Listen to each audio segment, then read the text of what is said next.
Hello friends, welcome to forex Raja, आपका channel USD INR analysis के लिए। फॉर हिंदी वाले एक सेकेंड रुक जाए। For people looking for English analysis, please forward the video to the middle of the video till the end of the video is the English analysis.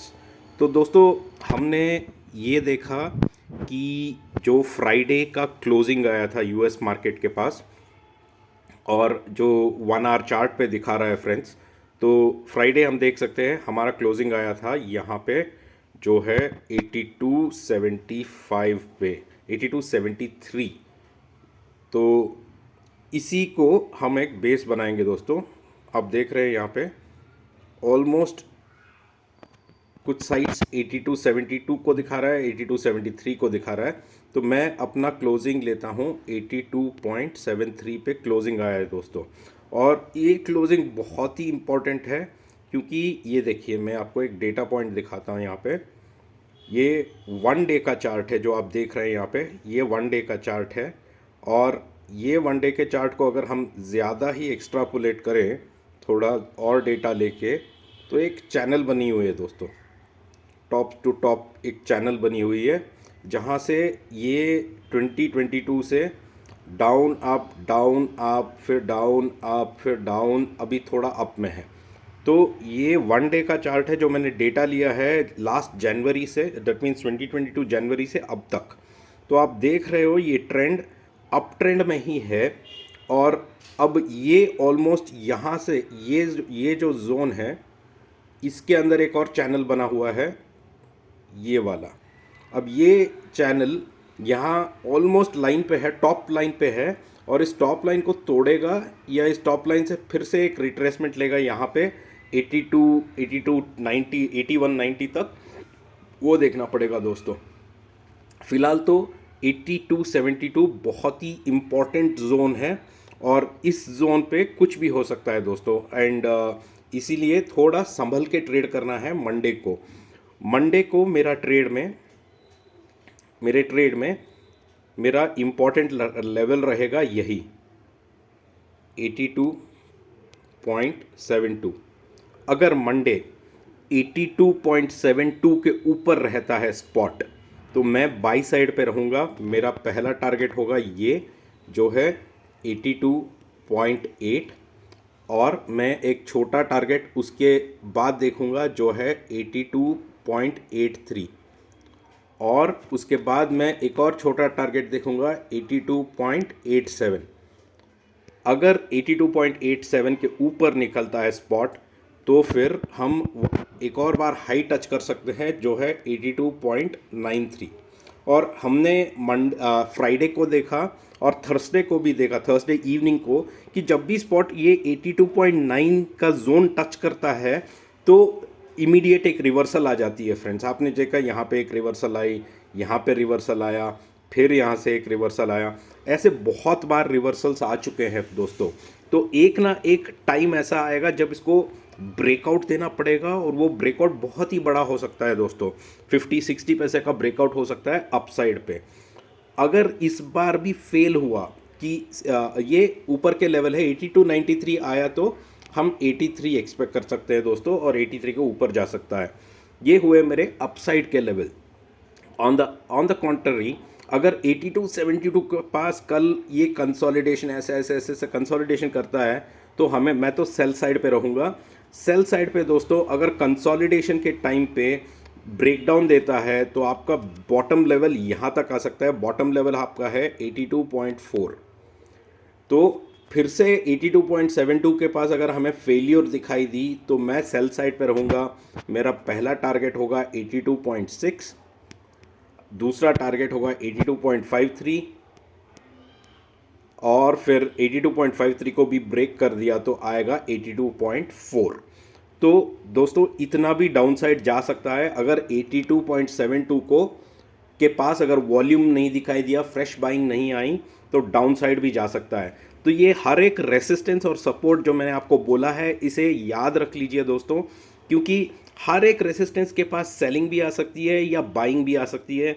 हर एक support के पास buying आ सकती है और सेलिंग भी आ सकती है। जैसे नॉर्मल मार्केट का रूल है, जब स्पॉट सपोर्ट के पास आता है लोग सेल करते हैं, और जब जब स्पॉट सपोर्ट के पास आता है तो बाई करते हैं, और रेसिस्टेंस के पास जाते ही लोग सेल करते हैं, क्योंकि उनको पता है कि ये टॉप चला गया, इससे नीचे आएगा बोल के लोग सेल करते हैं। वो साइकोलॉजी है ट्रेडर्स का। सपोर्ट के पास बाई करना चाहिए, रेसिस्टेंस के पास सेल करते हैं लोग। तो ये शायद हर बार काम नहीं आ सकता है, कभी कभी रेसिस्टेंस को तोड़ सकता है, उसको बोलते हैं ब्रेकआउट ट्रेड। तो हर एक जो नंबर मैंने यहाँ बताया है दोस्तों, एक सपोर्ट है, एक रेसिस्टेंस है। अगर आप इस नंबर के पास करेक्ट डिसीजंस लोगे बाई करने का या सेल करने का, तो आप अच्छा पैसा बना सकते हो दोस्तों। तो ये है मेरा मंडे के एनालिसिस। मैं 82.72 को वॉच करूँगा। पहला आधा घंटा या 1 घंटा मैं ट्रेड भी नहीं लूँगा, क्योंकि मुझे डायरेक्शन देखना है मंडे कि किस तरफ डायरेक्शन ले रहा है उसके, और प्राइस एक्शन किस तरफ बन रही है। और कमोडिटीज़ को देखूंगा कि कमोडिटीज़ क्या क्या डायरेक्शन ले रहे हैं, और उसके हिसाब से मैं अपना ट्रेड लूँगा दोस्तों। ठीक है, आशा करता हूँ कि आपको ये वीडियो अच्छा लगा होगा। जो भी पहली बार मेरा ये वीडियो देख रहे हैं दोस्तों, प्लीज़ मुझे सब्सक्राइब कीजिए, ताकि मैं हर दिन वीडियो लेके आता हूँ एनालिसिस का, और आपको इमीडिएट नोटिफिकेशन मिलेगा, और शायद ये वीडियो आपको अगले दिन के ट्रेड के लिए तैयार होने में मदद कर सकती है दोस्तों। मेरा एक टेलीग्राम चैनल है जिसका लिंक नीचे डिस्क्रिप्शन में है, वीडियो के नीचे डिस्क्रिप्शन में है, आप उससे मेरे साथ जुड़ सकते हो दोस्तों टेलीग्राम पे। Now will do the analysis in English. So friends, as you can see, this is a 1 hour chart, and we have seen a closing coming exactly at a very important level, which is at around 82.73. This is a very critical level friends, because we've multiple times we have seen rejections at this level, and hence what I did is I took the 1 day chart to extrapolate the data to see my overall trend first. So I took a data, if you can see here, I've taken data from 2022 January onwards, and I'm able to see that the bottom dots are connecting, bottom lows are connecting as many points as possible, and I'm seeing the tops are also touching the trend lines. Jitna ho sakta hai, how many ever lines can touch, I'm making sure that the trend lines are touching, and I'm trying to come up with a rough trend line over here. So this clearly, see, so many bottoms I have been able to touch and so many tops I have been able to touch, clearly shows that the trend is up from 2022. The trend is up. Now how much up can it be? So if you can see here, 22 down, then went up, then went down, then went up. Now this consolidation is high, then went down, this consolidation is also high, then suddenly went up and again came back, and again came up, retracement, again down, but took a support, and now again it's going up. Now will this breakout come on Monday, or will it again come back and touch this levels that we are talking about, somewhere close to 81.9? This is also a possibility. So right now it looks like it's on the top side, and we have to see whether it comes down or it will go up. So for me, my trade on Monday is going to be very simple, friends. What I'm going to do is, let me take a 1 hour chart and help you and let you know what my trade is going to look like. My trade on Monday is that I am going to mark an important level here, which is 82.72. all right, and what I am saying is, at 82.72, if the market opens, or if spot opens above 82.72, and if it sustains above 82.72, then I will be on the buy side, and I will target I'll target all the smaller resistances above, which is my first resistance I see here is 82.8. I expect if market is above 82.72, then 82.8 would come. The next smaller resistance is close by, which is 82.83, and the third smaller resistance that I see is 82.87. Above 82.87, friends, I am expecting 82.93 to come. And if 82.93 and above holds, then I am very positive we should be able to see 83 coming. It is tough because multiple times at 82.83 and 87 zone, the rally has given up, and we've seen that the trend has become down. So after touching 82.87, the resistance line, you have to wait and watch. If there is a breakout trade coming above 82.87, then be on the buy side. If you see reversals happening at 82.87, then you have to be on the sell side. Or you can take comfortably, my suggestion is comfortably you take a sell only if spot is below 82.72. Above that, just avoid trading. On the contrary, friends, if spot trades below 82.72, then my first target I can see here is again the same one, close one, which is 82.68. If 68 breaks, then 82.62, and then the third target 82.53. Ultimate low that I can see for this rally is 82.4.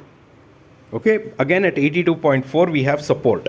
Normally what people do is when spot touches a resistance, people sell, and when spot is near a support, people buy, because normally at resistance people feel that okay, many people are going to sell here, it is not going to cross. That's the psychology. At resistance people sell, and at support people buy. But in the last few days it is happening the opposite. At resistance there is buy coming, and at support there is sell coming. Sorry, at support there is a lot of buy coming, and even at resistances it is breaking sometime. So you have to be very careful in the next week trade. Don't take a trade if the trend becomes sideways, because right now from the last 4 days it is looking sideways for me. It's better to avoid trading, or when critical resistances are broken, it's better to take buy trades and make sure that you earn profit, friends. This is going to be my strategy, what I'm going to follow. I hope this video is helpful to you. For all those people watching my video for the first time, please subscribe to my channel, because I come up with daily analysis, and I hope these numbers, supports and resistances will help you to plan your trade the next day in a much more effective way.